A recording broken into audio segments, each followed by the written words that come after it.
Welcome to Modified Dreams Not Deterred. I am Judith.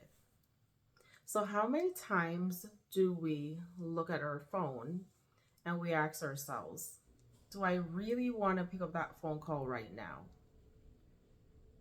I'm sure I'm not the only one who does that, right?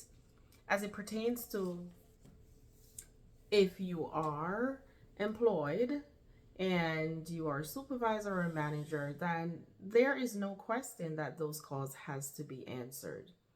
But how many times have you had a long day at work and you're home, or you arise first thing in the morning and you are receiving a phone call?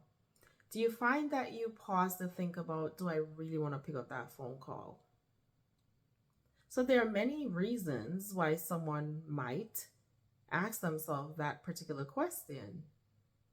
It could be that your morning routine is to get up and just thank God for being above ground. You reflect or you meditate on what you hope for what today brings. Or you might be that person who listens to music just to calm yourself. Or you might be that person who wants to plug into technology and social media to see what's going on. Whatever your routines are, it may means that you are making a choice whether or not you pick up that phone call. But let's also look at it from a different perspective. Many people are thinking about, if I have that conversation first thing in the morning, it will more likely set the tone for the rest of the day.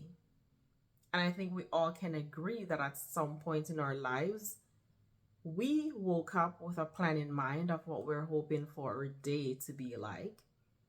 And then you answer that phone call, and it either motivates you to have a better perspective, a better day, makes you feel hopeful or strengthened or inspired, motivated.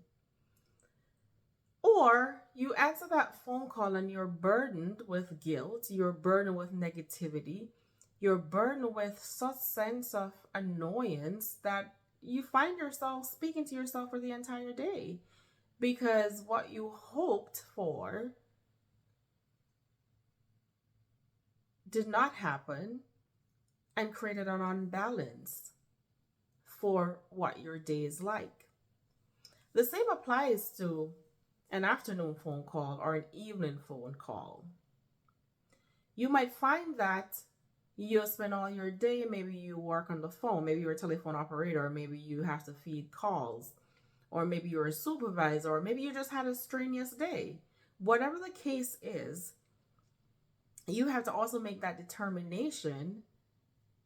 Am I going to take some time to unwind and just be at peace for a little before I entertain a phone conversation?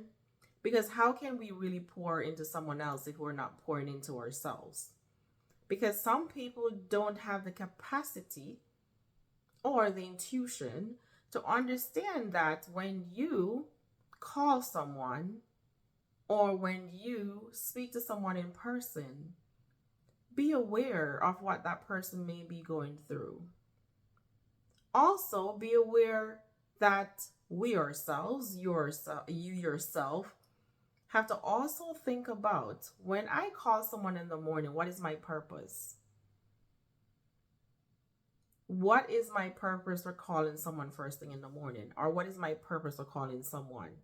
Like, it's one thing to call to see how the person is doing, but can you pour some life, some inspiration into that person? Or for you who are on the other hand of the phone, can you be present to pour into that person as well?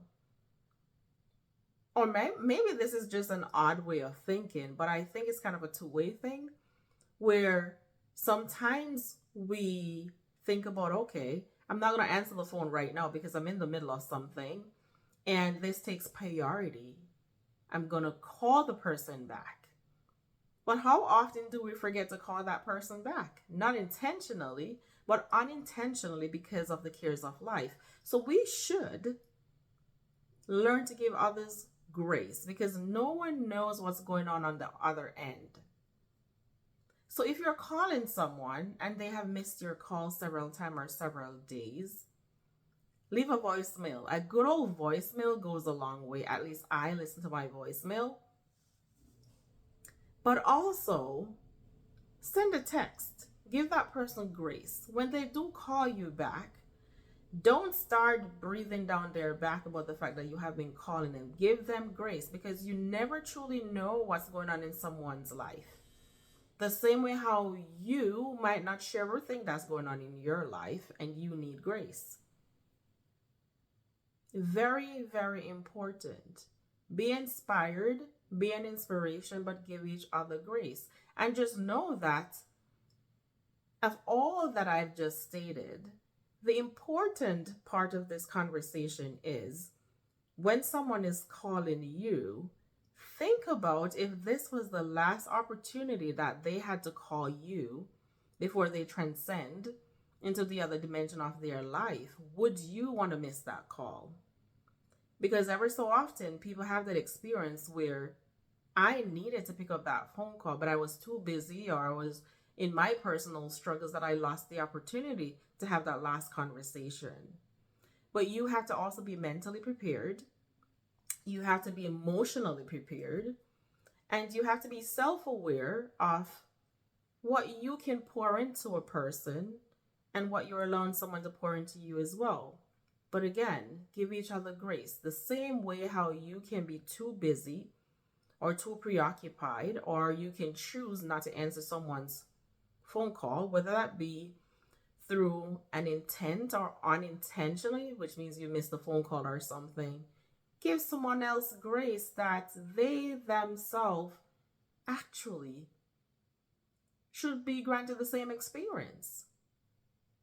So, give grace, accept grace, and remember, you do not have to deter your dreams. You can modify them.